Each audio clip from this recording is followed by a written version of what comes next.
Hey, what's going on YouTube? What's happening, guys? Hope everyone's having a good Sunday afternoon here. I'm starting to feel a little bit better here. Like I said, I've been sick since about Tuesday. I just happened to see this story. Thought this was kind of interesting. This one comes to us from CNN Business. Uber is going to be offering Uber drivers 14 days sick leave if they fall ill with the coronavirus or if they wind up being quarantined because of the coronavirus. I found the story to be kind of amusing, just because in a lot of other countries, in South Korea, in China, they've been testing a lot of people. They have a lot of tests. I heard South Korea has like drive-through testing facilities. Here in the U.S., only 1,800 tests have been given out.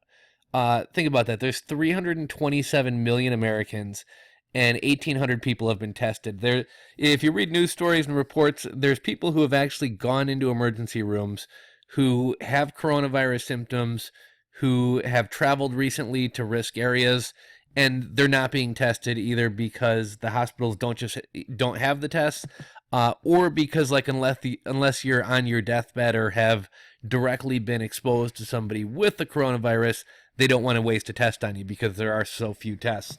So I thought this was just kind of a funny story, just because this is a pretty safe bet on Uber's part. The reality is that most people are not going to be able to get tested. Period. So they're probably not going to have to pay out too many 14-day sick periods. But let's give this article a read. Let's scroll on down here. Uber said it will offer drivers and delivery people 14 days of paid sick leave if they fall ill with the coronavirus or are placed in quarantine. It's a change in policy for the rideshare service, which largely views its workers as independent contractors not eligible for benefits. We're supporting drivers and delivery people who are diagnosed with COVID-19 or placed in quarantine by a public health authority, Andrew McDonald, senior vice president of the Rides platform, said in a statement Saturday. Drivers and delivery people in this situation will receive compensation for a period of 14 days. This has already begun in some markets, and we are working to implement mechanisms to do this worldwide. We believe this is the right thing to do. Here's the thing, I saw a lot of Uber drivers on the Uber forums and things like that, like, I don't know if I want to keep driving. Like, obviously, Uber drivers come into contact with a lot of people. A lot of people who travel take Uber. A lot of people take Uber to and from airports.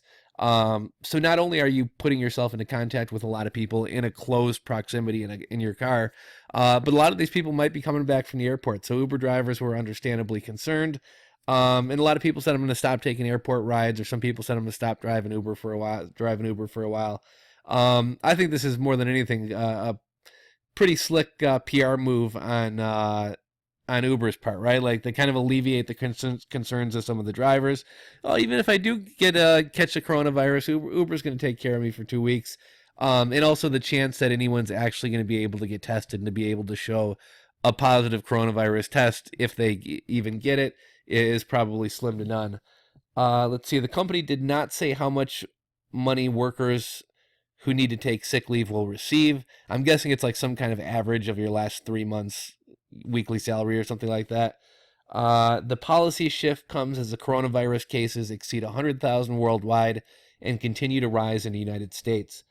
People who give rides or deliver groceries or restaurant orders for gig economy companies could be on the front lines as people avoid public transit and rely on deliveries instead of frequenting restaurants and stores. In the United States, these workers don't often have paid sick leave. No federal law requires companies to provide paid sick leave, and almost a quarter of U.S. workers don't get it, according to 2019 government data. On-demand companies like Uber and Lyft previously sent out guidance that encouraged washing hands and sanitizing vehicles. Both companies said they have teams devoted to the issue. Lyft said in a statement Sunday it will provide funds to drivers should they be diagnosed with COVID-19 or put under individual quarantine by a public health agency. The company did not elaborate. So it seems like the companies are a little bit short on the details, but like I said, even if somebody were to catch the coronavirus, the chances of being able to get their hands on or being able to take one of these elusive tests and actually be able to prove that are kind of slim to none. But thought this was an interesting story. I know a lot of you guys are interested in the gig economy. We tend to cover a lot of gig economy stories here. So that's a reason for this one. Hopefully you guys enjoyed the video. If you're not subscribed, hit that subscribe button, and I'll catch you guys on the next one.